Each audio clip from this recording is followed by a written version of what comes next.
आपल्या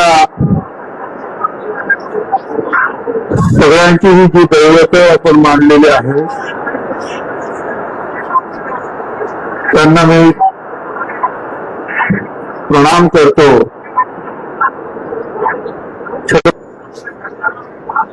शाहू महाराज, डॉक्टर बाबासाहेब आंबेडकर, अहिल्याबाई होळकर, अण्णाभाऊ साठे, एवढेच नाही अनेक जे आहेत त्यांच्या पावलावर पाऊल टाकून अनेकांनी जे आहे या देशासाठी समाजासाठी सर्वस्व अर्पण केलं. असे सगळी त्या सगळ्यांना आपण वंदन करूया. आणि चांद्यापासून तर बांद्यापर्यंत ही सगळी मंडळी इथे आलेली आहे. मला असं वाटतं तुम्ही कॅमेरा सेट करा आणि खाली बसून घ्या. सेट करा आणि बसा ना खाली. आणखी जरा चेक करा पाहिजे. आणि इथे जे आहे जी मंडळी आलेली आहे आपल्या समोर, हे बघा मी तुम्हाला विनंती करतोय, आपण इथे 1000 माणसं असतील, आत आहेत बाहेर आहेत, परंतु लाखो करोडो माणसापर्यंत जर आपल्याला पोचायचं असेल तर ही जी मंडळी जी आहेत ना ती महत्वाचं. थोडंसं आपण जरा समजून घ्या. ह्या स्टेजवर सुद्धा आपल्याला पाहायला मिळते, समोर सुद्धा पाहायला मिळते.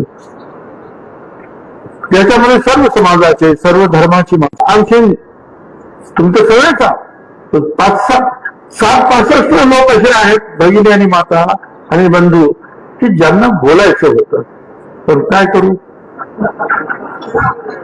त्याच्यासाठी 2 दिवसाचं आपल्याला शिबिर घ्यावं लागेल.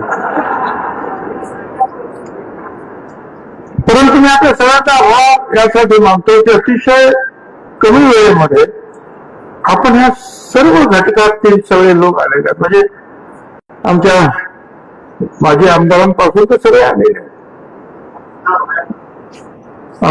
अभंग जे आहेत आमचे माजी आमदार आणि अनेक जे आहेत माझे आणि पुढे असलेले ते भविष्यातील आमचे आमदार बंधू आणि बहिणी.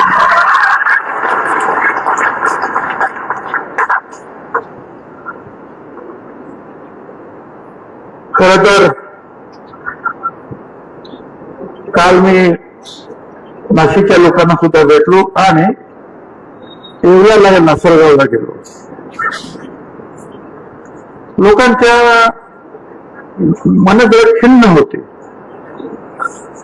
आणि आज काही लोक आले मला सांगायला लागले, चालेल की साहेब येवला नासरगाव मतदारसंघामध्ये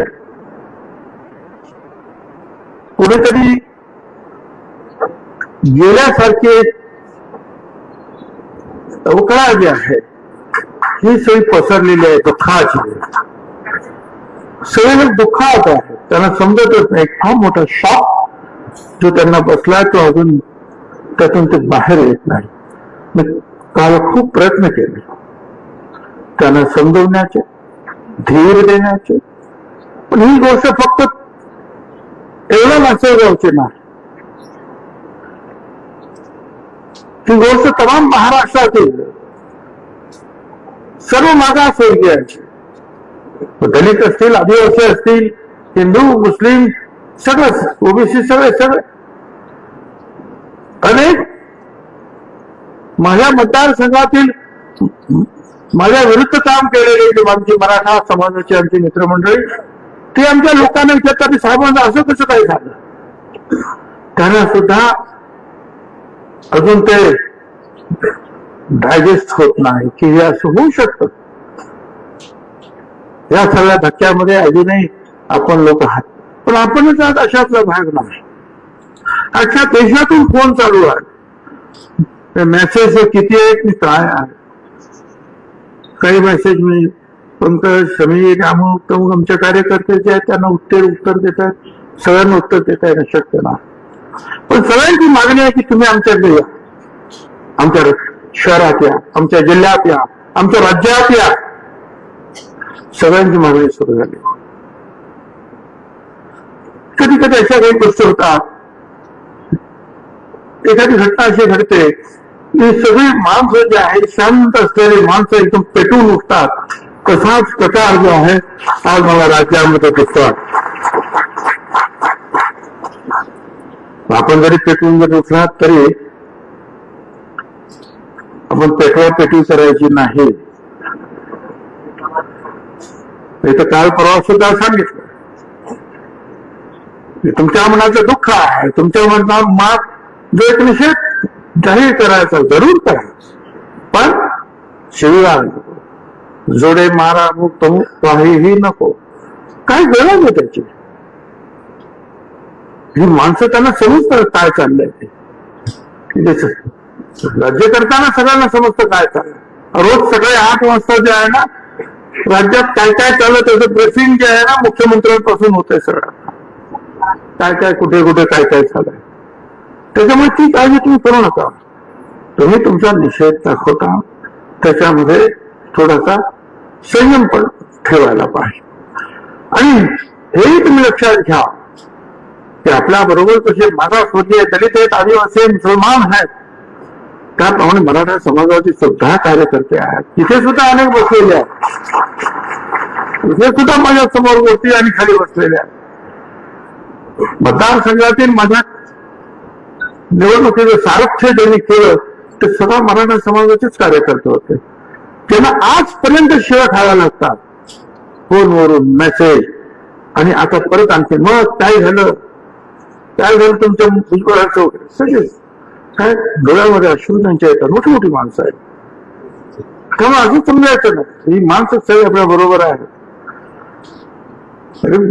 आपण एवढंच काय महात्मा ज्योतिराव फुलांबरोबर सुद्धा काम करताना सावित्रीबाई फुलांचं जे ती शाळा निघाली ती भिड्याच्या वाड्यात, म्हणजे भिडे ब्राह्मणच होते. असे अनेक, एक नाही दोन नाही, अनेक ब्राह्मण जे आहेत टिपून काम पासून सगळे अनेक वेगवेगळे जे आहेत त्यांनी मदत केली ना. पण काही लोकांची मनोवृत्ती जे अनेक लोकांची मनोवृत्ती जी कोट्या छोटी असते, थोडे तरी लोक त्याच्यामध्ये असे असतात की जे समजदार असतात, की त्यांना वाटतं की नाही हे बरोबर नाही, हे चूक आहे. महिलांच्या शिक्षणाला, मुलींच्या शाळेला विरोध करणारे हे तुमच्या आमच्यातले सुद्धा लोक होते. आणि कट्टर जे बाकीचे आपण जे म्हणतो ना ते सुद्धा होते. पण सपोर्ट करणारे मुली सुद्धा मुस्लिम धर्माचे जे आमची फातिमा शेख सुद्धा होती. आणि त्याचबरोबर जे आहे आपल्या जागा देणारे जे आहेत ब्राह्मण समाजाचे लोक सुद्धा होते. त्यामुळे सगळेच आपले दुश्मन आहेत नाही. आपले दुश्मन जे एका आमच्या विरोधात आम्हाला संपवायला मिळालेले आहे त्यांना आमचा विरोध आहे. त्यांना हे समतेचं चक्र उलट फिरवायचं आहे, त्यांना माझा विरोध आहे. जात पात नष्ट करण्यासाठी आम्ही प्रयत्न करतो. शेवटी आरक्षण हे आहे काय आणि कशासाठी आहे म्हणजे किती वेळा सांग. आरक्षणाने एका दिवसात, एका वर्षात, 5 वर्षामध्ये सगळे प्रश्न सुटत नाही. आणि सगळे प्रश्न सुटले असते तर आमच्या दलित आणि आदिवासींना एवढ्या मोठ्या प्रमाणावर लोकसभेत, विधानसभेत आणि इतर ठिकाणी मोठ्या प्रमाणात आरक्षण आहे. आपल्याला कितीतरी दलित समाजाचे आहेत कलेक्टर एसपी सापडतील, आदिवासी समाजाचे सापडतील. पण आजही त्या झोपडपट्ट्यात गेले तर तेच माझे गरीब बांधव दलित आदिवासी सापडतात. पण असा एक भ्रम करून दिला बस आरक्षण मिळालं की ताबडतोब सोन्याची कौल आपल्या घरावर बसणार आहे. आरक्षणाचा हेतू बाबासाहेब आंबेडकरांपासून सगळ्यांचा होता. खरं म्हणजे महात्मा ज्योतिराव फुलेंपासून ते. महात्मा ज्योतिराव फुलेंनी त्या वेळा म्हटलं की कामे द्यावे वाटून जातीच्या प्रमाणात. म्हणजे काय, सगळ्या जातींना जे आहे तुम्ही कामं वाटून द्या. शिक्षणाच्या बाबतीमध्ये सगळ्यांना शिक्षण द्या, समान न्याय द्या. ही जी मागासवर्गीय मंडळी जी आहे ही हळूहळू पुढे येतील, त्याच्यासाठी त्यांना आरक्षण द्या. त्यातल्या काही लोक जे आहेत मोठ्या हुद्द्यावर जातील, आणखीन त्यांच्या बरोबर इतर लोक जातील. ही प्रक्रिया हळूहळू 5,000 वर्षातील त्या जातीचं जे त्रांगड सगळं सुरू आहे या देशामध्ये, आणि हजारो जाती ज्या आहेत त्यातल्या हजारो मागासवर्ग काही क्षेत्र असतील कदाचित तिच्या पुढारलेल्या. पहिलं बदलायचं असेल चित्र तर त्याला वेळ तर लागेल, आणि म्हणून हे आरक्षण आहे. पण बरं, मराठा समाजाला आपण कधी विरोध केला आरक्षणाला? आतापर्यंत 3 वेळा मराठा समाजाला वेगळं आरक्षण द्या म्हणून कायद्याचा मुद्दा विधानसभेत आला, मंत्रिमंडळात आला. छगन भुजबळ पहिला हात वरती करा की त्यांना आरक्षण द्या, वेगळं आरक्षण द्या त्यांना.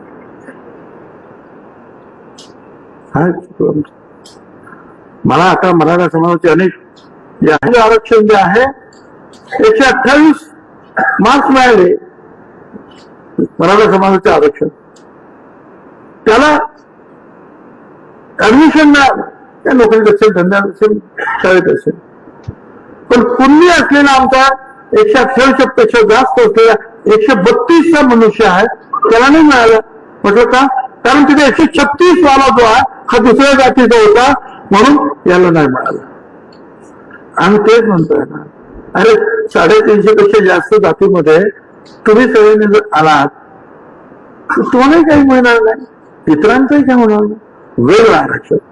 आणि त्यातून त्यांना सांगण्याचं त्यांचंच म्हणणं होतं की जो EWS म्हणजे इकॉनॉमिकल लिगल सेक्शन साठी 10% जे मोदी साहेबांनी दिलं ते जे आहे त्याच्यामध्ये मागच्या वेळेस जाहीर झालं 10% फक्त एकटा मराठा समाज 8.5% होता. एकटा मराठा समाज 8.5% होता.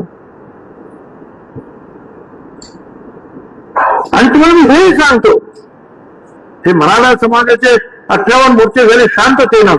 त्याच वेळेला गुजरातमध्ये पाटीदार, वरती गेल्यानंतर राजस्थान तिथे गुजर, जाट सगळे जे कापूर हे सगळे जे आंदोलन होते की 10% आरक्षण दिल्यानंतर.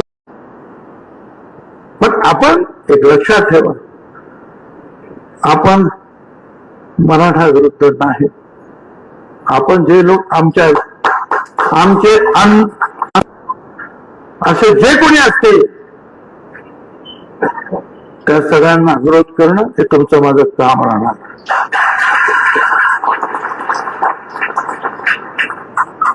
त्यांना ठणकावून सांगावं लागेल, पुन्हा एकदा बीड होता कामा नये.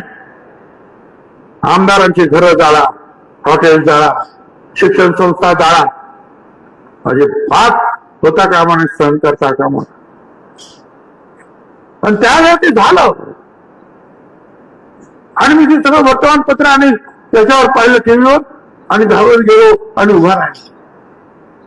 लोक एवढे घाबरलेले, भेदरलेले. लोक काय घाबरलेले, नेते सुद्धा घाबरलेले. कोणी निषेध केला सांगा, कोणी त्याच्या विरुद्ध बोलले सांगा. नेते जिथे घाबरले तिथे सामान्य जनता किती घाबरली असेल.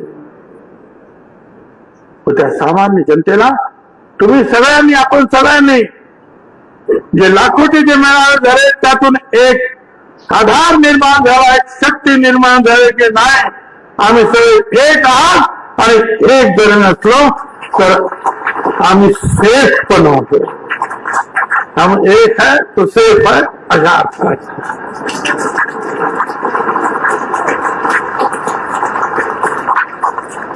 असा सेफ आहे आपण. सगळे हिंदू मुसलमान आम्ही सगळे सेफ आहोत. ओबीसीची मंडळी, मागासवर्गीय मंडळी एक असतो तो. होय, मुस्लिम समाजामध्ये सुद्धा काही लोकांना माहित नसेल. मी त्याच्यामध्ये पुढाकार घेऊन हे आमचे जे आहेत ना शबीर अन्सारी साहेबांना माहिती आहे. दिलीप कुमार जे आले होते मंत्रालयात, त्यांनी सांगितलं, बोलो जी तुम माली समाज के है? मैं बोला हाँ. तो तुमको आरक्षण है? मैं बोला हाँ. तो मैं बागवान हूँ, मतलब माली हूँ, तो मेरे को क्यों नहीं है? बराबर है, तुम माली है तो तुमको मिलता है, तो मैं भगवान हूँ, बराबर है ना. त्यांनी मला सत्कार केला. मुझे कासार है, तिथे मणियार आहे, हे असे जे कुरेशी आहेत तिथे खाते काय. आणि त्यातल्या काही लोकांना मग त्यावेळेला पवार साहेब मला वाटतं होते, पवार साहेब होते विलासराव होते, विलासराव होते. आणि म्हटलं की ठीक आहे, ते पण गरीब आहेत, त्यांना आम्ही कुणाला विरोध केला ना. ज्या वेळा आरक्षण सुरू झालं त्यावेळेला फक्त 250 जाते होते, आता 450 जाते. पण आम्ही लढलो.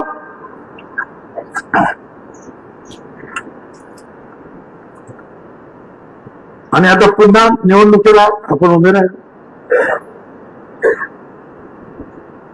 अनेक लोक जे आहेत लोकसभेवर, अनेक लोक आमचे जे आहेत विधानसभेला वगैरे, काय करावं तुम्ही. एकेका ठिकाणी 2-2 लोक आपले उभे आहेत.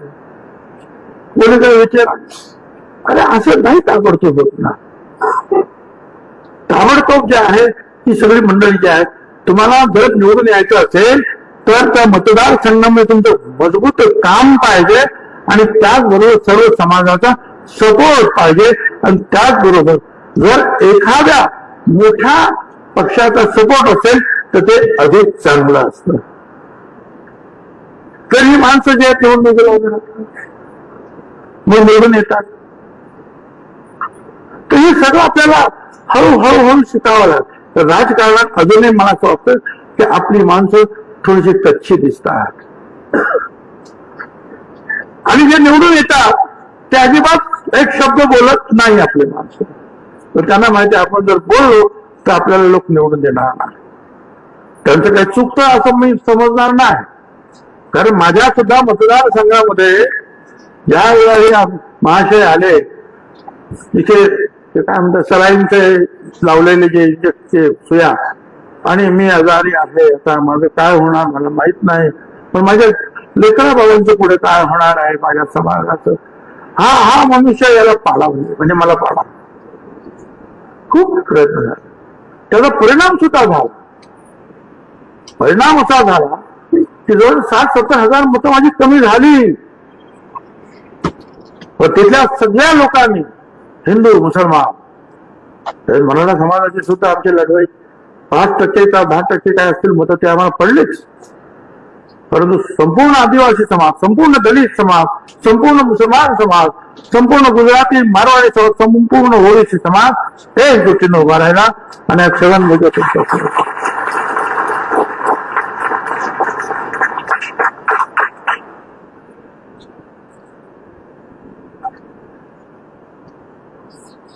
पण मी तुमचं निवडून येणं किंवा मंत्री बनणं एवढंच माझा काही काम नाहीये. मला मंत्रिपदाची एवढी हाव असते तर मी 16 नोव्हेंबरला मंत्रिपदाचा राजीनामा देऊन मग 17 नोव्हेंबरला जालन्यातील अंबडला आपल्या जाहीर सभेसाठी आलो नसतो. पहिल्यांदा राजीनामा दिला. मागच्या गाडीमध्ये म्हणजे माझ्याबरोबर बसले सगळे लोक, त्यांना सारखे फोन, साहेबांना सांगा राजीनाम्याचा तुम्ही उल्लेख करू नका. विचारा त्यांना, मी नाही केलं उल्लेख. पण जे इंडिकेशन द्यायचं ते दिलं मिळणार. 2.5 महिन्यानंतर ज्या वेळेला एक सदग्रस्त माझ्या विरुद्ध काहीतरी अर्वाच्य बोलले त्यावेळेला मी सांगितलं मी राजीनामा दिला. नगरच्या मीटिंगमध्ये मी सांगितलं. प्रश्न जो आहे तो हा नुसतं मंत्रिपदाचा नाही, प्रश्न तुमच्या अस्मितेचा आहे. श्रेष्ठत्वाने कसा अनुभव हो तोही असतो, पण एखाद्या समाजासाठी शेवटपर्यंत लढणारी माणसं आपल्याला पाहिजे. आणि ज्या वेळेला असं कळल्यानंतर जे आहे आश्चर्याचा धक्का सगळ्यांनाच बसणार. तर तुम्ही दुःखात राहायचं काही कारण नाही. मी एवढंच सांगतो, कभी डर न लगे, कभी डर न लगा मुझे फासला देखकर, मैं बढ़ता गया रास्ता देखकर. खुद नजदीक आती गई मंजिल, मेरा बुलंद हौसला देता है। हौसला तुम्हारा बुलंद रखो।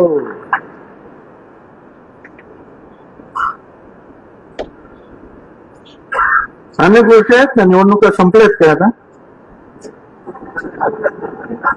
अरे निवडणूक आहेत ना आता पुढं, महानगरपालिका, नगरपालिका, जिल्हा परिषद आहे, पंचायत समिती आहे। याच लाडक्या बहिणीच्या बरोबरीनं त्या ओबीसी समाजाला जे आहे ते प्रचंड बहुमत या महायुतीनं मिळवून दिलेला। जा विचारा तिकडे आमदारांना। काही लोकांना भ्रम आहे की आमच्या फक्त लाडक्या बहिणी, म्हणजे लाडक्या बहिणी फक्त लाडक्या बहिणी नाही ना, याही गोष्टी आहेत ना तिथे। महत्वाचं हे आहे, काही लोकांचं म्हणणं की हे एक नंबरला आहे आणि मग लाडक्या बहिणीची शक्ती आहे। पण ज्या शक्ती ते आता मी म्हणजे इतर जे आहेत आमचे ओबीसी आमदार आहेत, तिथे मंत्री झालेले, त्यांच्याबद्दल मी स्वतः काही कमेंट करणार ना, इतरांनी ती कमेंट केलेली आहे। परंतु होकल मनुष्य पाहिजे आम्हाला, होकल लीडर्स पाहिजेत, होकल मंत्री पाहिजेत, जे आमच्या साथी लढतील, आमच्यासाठी बोलतील। आणि एक लक्षात घ्या, ही लढाई जी आहे आता परत आवाज द्यायला सुरुवात झालेली आहे। पण ही लढाई आमदार म्हणून जसा हाऊस म्हणेल मी लढणार, त्याचप्रमाणे तिथे कितीही बंधन असले तरी रास्ता तो मेरा है।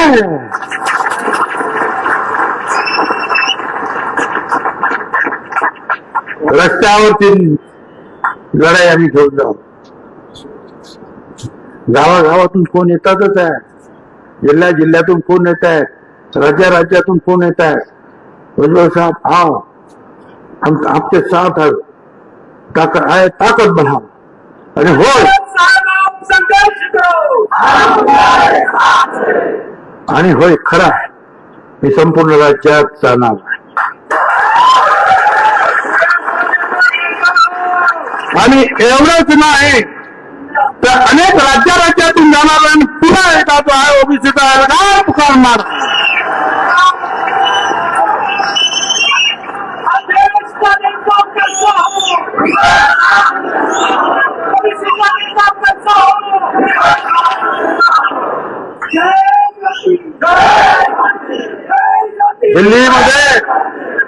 दिल्लीमध्ये रामलीला मैदान भरवलेलं सगळ्यांनी पाहिलं। अधिवेशन सुरू होतं, सगळ्या राजस्थान पासून मुंबई सगळं बिहार सगळे लोक, किती लोक आहेत, अख्खं मैदान पाऊस पडला तरी बसले त्याच्यामध्ये। पटना, बिहार 7 लाख लोकांचं मैदान आहे, गांधी मैदान। फक्त जयप्रकाश नारायण साहेबांचं सभाफूल, इंदिराजीची बांगलादेश आणि पाकिस्तान तुटल्यानंतर ती सभा, आणि आपल्या महात्मा फुले समता परिषदेची सभा, आपण पूर्ण मैदान भरलं होतं। लालूजी आणि इतर नेते जे आहेत बघत होते तरी काय गर्दी आहे। राजस्थानात सभा झाल्या, गुजरात मध्ये झाल्या, युपी मध्ये झाल्या, आंध्रमध्ये झाल्या, अनेक ठिकाणी झाल्या, गोव्यात झाल्या, अनेक ठिकाणी झाल्या। आणि पुढे जाणार, शांत राहा, जावं लागेल, ताकद एकत्र करावं लागेल। जोपर्यंत आपण एकत्रित उभे राहणार नाही, ताकद दाखवणार नाही, तोपर्यंत आपलं ते काही लोकांचे आपल्याबद्दल काही वेगळंच मत झालेलं आहे असं वाटायला लागलंय मला। हे काय भुजबळ, त्यांना मला सांगायचं, मेरे बारे में कोई राय मत बनाना गाली, मेरे बारे में कोई राय मत बनाना गाली, एक ऐसा दौर आएगा, मेरा वक्त भी बदलेगा और तेरी राय भी बदलेगी।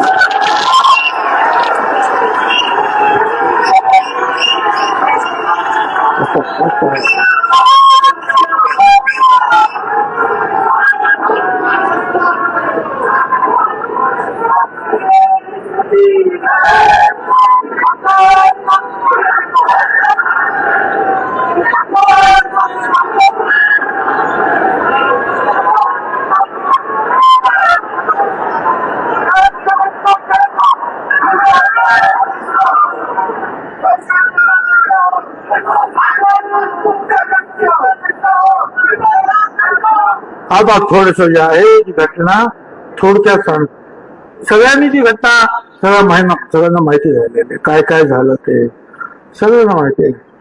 पण पुन्हा एकदा थोडक्यात सांगतो की यातील काही वक्त्यांनी ते बोलून सुद्धा दाखवलं. मोदी साहेबांनी, अमित शहा साहेबांनी ज्या वेळेला प्रत्येक मतदारसंघ कुणाला द्यायचा याची चर्चा झाली, त्यावेळेला नाशिक आल्याबरोबर त्यांनी सांगितलं इथं भुजबळ उभे राहतो. शिंदे साहेबांनी सांगितलं, शिंदे होते तिथे, फडणवीस होते, अजित पवार वगैरे सगळे होते. तर त्यांनी सांगितलं की आमचा इथे सिटिंग कॅन्डिडेट आहे. शिंदे साहेब म्हणाले, तर त्यांनी सांगितलं की नाही त्यांना माझ्याकडे पाठवून द्या, मी त्यांना समजवतो. त्याच्यानं सगळे गप्प बसले. होळीच्या दिवशी मी आणि समीर नाशिकला यायला निघालो. अर्ध्या वाट्यातून प्रफुल्लभाई पटेल, तटकरे आणि अजितदादा यांचा निरोप ताबडतोब अजितदादांच्या घरी या, म्हणजे देवगिरा. आम्ही गेलो. म्हटलं काय झालं अचानक तेवढं? म्हणजे असं झालं, रात्री 3 वाजेपर्यंत मिटिंग होती, आम्ही राहिलो उशिरा आणि आता तोपर्यंत 1 वाजला होता. तर हा असा निरोप आहे. म्हटलं काय, मी तर तिकीट मागितलं नाही, तर उन्हातान्हात कुठे जाऊ माता बघायला. पण नाही म्हणजे तुम्हालाच उभं राहा. म्हटलं सगळे बोल उभं राहा. नाही तुम्हालाच उभं. त्यांनी सांगितलं आम्ही काय करणार. मग म्हटलं 24 तास द्या, उद्या येतो. दुसऱ्या दिवशी गेलो. म्हटलं बाबा मला नको तुम्ही. ते म्हणे अजिबात तिथे काही चालणार नाही, तुम्हालाच उभं राहावं लागेल. आणि तुम्हाला उभं राहायचं नसेल तर तुम्ही दिल्लीला जाऊन सांगा. म्हटलं ठीक, राहतो उभं. आलो नाशिकमध्ये. सगळ्याच समाजाशी, सगळ्याच धर्माशी, सगळ्याच घटकांशी चांगले संबंध आपले. प्रचंड कामाचा हे जे काय उभं केलेलं आहे आपण या नाशिकमध्ये, काही रस्ते असेल, फ्लायओव्हर असेल, एअरपोर्ट असेल, कुणीकडे ट्रॉली असेल किंवा बोट क्लब असेल, काही काही असेल, ते सगळं आता पुन्हा एकदा नाशिकमध्ये जे आहे डेव्हलपमेंट आम्ही करणार. चाल तुम्ही उभे राहा. निश्चितपणे तुम्हाला मोठं पद तिकडे सुद्धा मिळेल आणखी, आणि जास्तीत जास्त आपल्याला योजना मिळतील. आणि 1 आठवडा गेला माझं नावच पण येईना, 2 आठवडे गेलं नावच काय येणं, 3 आठवडे झाले नावं संपायची पाळी आली, तरी नाव 4 आठवडे झाले. आता हे शेवटी 2-4-5च राहिले होते, 4 राहिले. मी म्हटलं बस आता किती थांबायचं. मला करा. मी तर मागितलं नव्हतं, तुम्ही सांगितलं म्हणून उभं राहिलो. उभं राहायची तयारी केली आणि वाट बघतोय. मी काय सहन करणार नाही. मी स्वतःहून जाहीर केलं की मी उभं राहत नाही. पण त्यावेळेला त्या दिवशी कोणीही काही सांगितलं नाही मला की नाही भुजबळ साहेब तुम्ही उभे राहणार आहात. नाही बोलले. 10 दिवसांनी मग बोलायला लागले. मग भुजबळ साहेबांनी घाई केली. अरे मी घाई केली तर ठीक आहे, मग तुम्ही पण घाई करायची होती ना, ताबडतोब सांगायची. घाई केली म्हणून सांगतो. बरं ठीक आहे, जाऊ पुढे. मग काय झालं, ते निकाल काय लागले, त्याच्यामुळे जी नाराजी आली, त्याच्यामुळे आणखी 5-7 ठिकाणी उलटे निकाल लागले. ठीक, आता ते काय आपल्याला सगळ्यांना कल्पना आहे.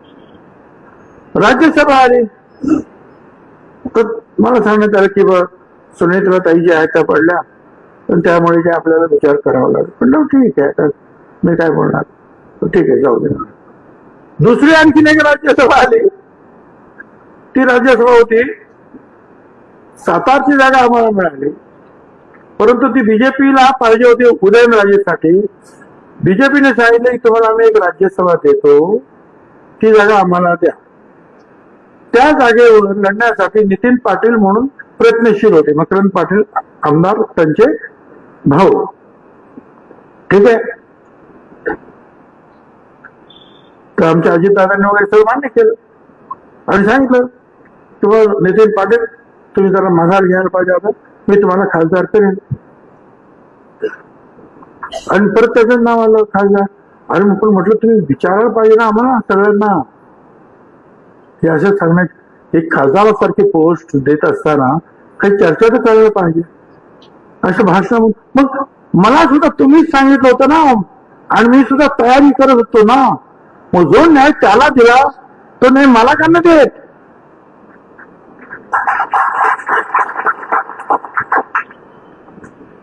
काय घरची मुर्गी दाल बराबर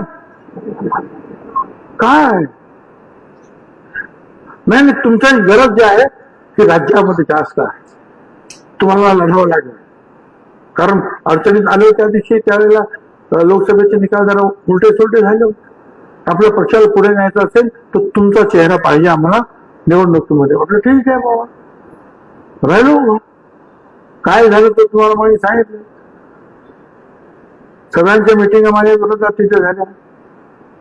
रात्र 10 वाजता दारावर जाण्यासाठी ते पुढारी आले आंतरवेळी सराटीचे इंजेक्शन सलाईनचे आणि ते रात्री 2 वाजेपर्यंत माझ्या मिटिंग असल्या तर तिथेच नेमके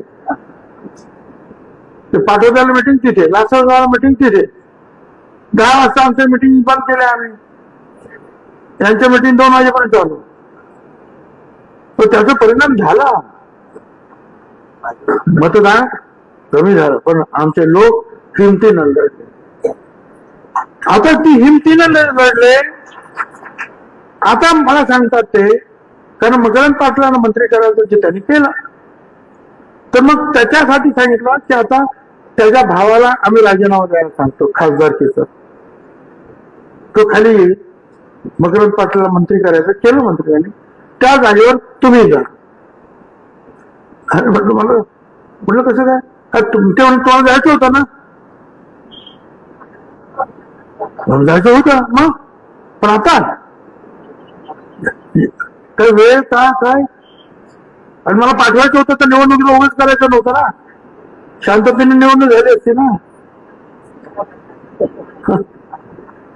मग मला तर तुम्ही निवडणुकीला उभं केलं आणि त्या लोकांनी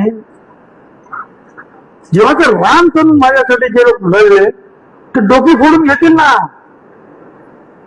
काय सांगू मी त्यांना. कारण राज्यसभेवर ते मला पाठवणार तर इथे मला ताबडतोब राजीनामा द्यावा लागेल. तरी ठिकाणी राहता येत नाही. पण तुम्ही राजीनामा तिथे द्यायचा राज्यसभेवर जायचं. त्या लोकांनी म्हणजे काय म्हणायचं.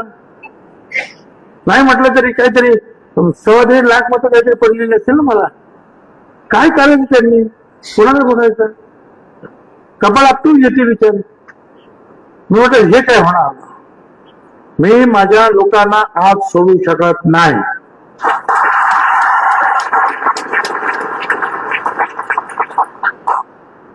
प्रफुल्लभाईंनी पण सांगितलं.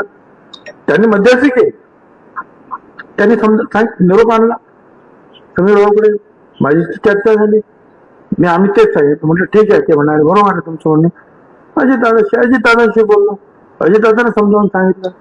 अजितदादा म्हणले ठीक आहे बसवून चर्चा करू. पण दुर्दैवाने ते कधी बसले नाहीत आणि पुढे काही चर्चा झालीच नाही. जे मला कळलं होते जे आज विश्वास आहे. प्रफुल्ल पटेल यांनी सुद्धा प्रयत्नांची पराकाष्ठा केली. तुम्ही असं करू नका. तटकरेंनी पण केलं. तुम्ही असं करू नका. भुजबळ साहेबांना घ्या.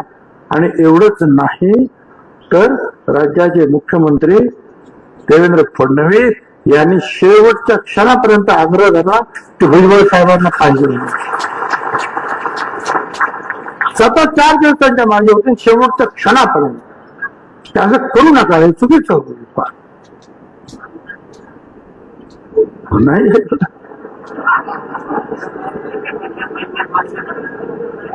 ठीक आहे.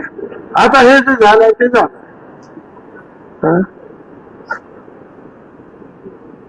कोणी केलं काय केलं उलटे सुलटे प्रश्न विचारण्यात काही अर्थ नाही. पण याने केलं का त्याने कोणीही नाही. कोणी बाहेरच्या नेत्याला दोष देण्यात अर्थ नाही.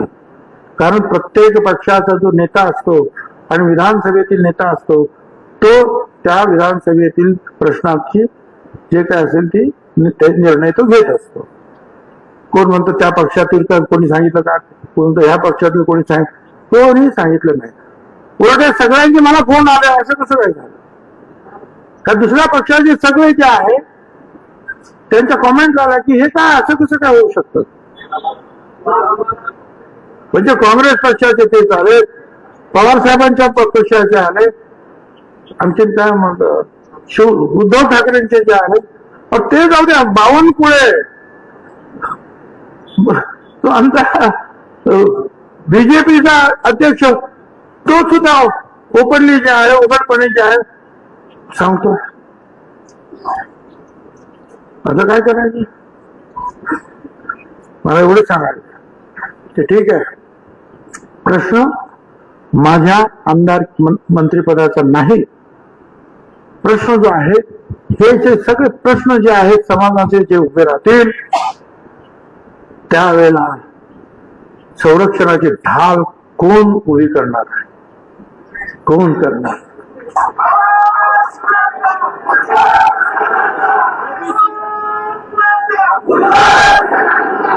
मंत्रिपद जे आहे, मंत्रिपद किती वेळा आली, मंत्रिपद किती वेळा आली आणि किती वेळा गेली. विरोधी पक्षात सुद्धा बसवायला बसलो ना, विरोधी पक्ष नेता म्हणून सुद्धा काम केलं ना कितीतरी वेळा. तर त्याचं काय एवढं काय दुःख. पण आता सरकार एवढं सगळं ओबीसी तुम्हाला दिल्यानंतर हे असं का, हा प्रश्न जो आहे राज्यातील आणि देशातील सुद्धा अनेकांना पडलेला आहे की का असं आहे. हा प्रश्न आहे की का, कशासाठी, याच्या पाठीमागे हेतू काय तुमचा, काय हेतू आहे, काय बिघडलं असेल. ठीक आहे, मंत्रिपद नसेल तर रस्त्यावर मी आहे ना, लढणार आहे, बोलू, तो मुद्दा नाही. सभागृहात सुद्धा मी आहे, लढणार, बोलणार. परंतु एक जे आहे अवहेलना करण्याचं शल्य जे आहे ते मनामध्ये जे जास्त आहे. असं का होण्यासाठी मला आपल्याला एवढं सांगत अनेकांनी जे आहे काही सूचना सुद्धा केल्या, असं करा, तसं करा, येऊ करा, तेऊ करा, सगळ्यांशी चर्चा करावं लागेल. मी आता परत उद्या परवा मुंबईला जाणार आहे.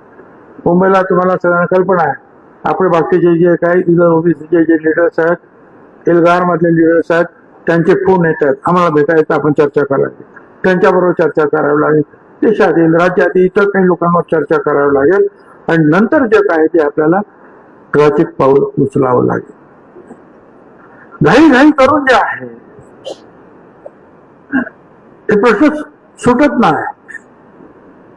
कुठेही घाईने उडी मारण्यात अर्थ नाही. त्याच्यासाठी विचारपूर्वक जे काही करायचं ते करेल आणि त्यामुळे तुमची साथ मला पाहिजे आहे. त्यावेळेस तुम्हाला सगळं विचारून घेणार बरोबर विचार.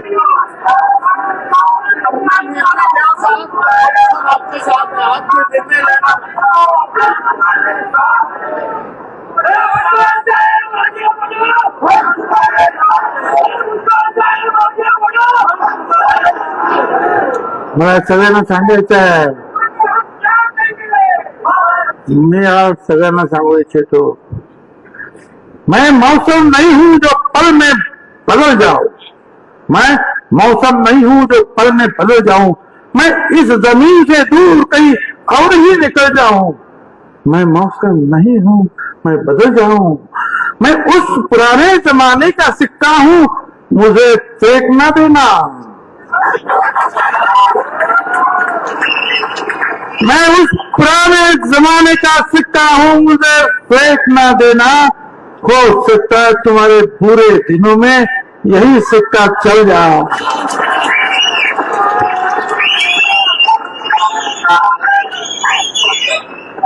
मला आपल्याला आपलं जे काय आहे निदर्शनं सुरू राहतील. निदर्शनं कशासाठी करायचे? लोकांमध्ये जागृती निर्माण करण्यासाठी, मुख्यतः शक्ती एकवटण्यासाठी. या निकालावर जी राग पसरलेली आहे त्याच्यावर सुंदर मारून परत एकदा ते निखारे प्रज्वलित करण्यासाठी, पेटवण्यासाठी ती निदर्शनं पाहिजे.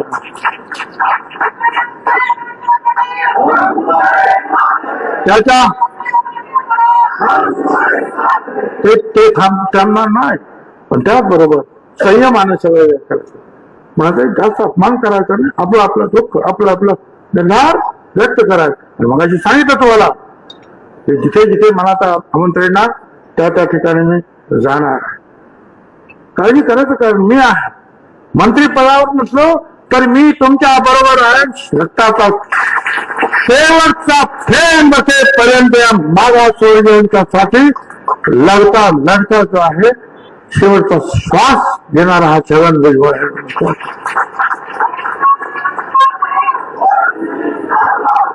कुठल्याही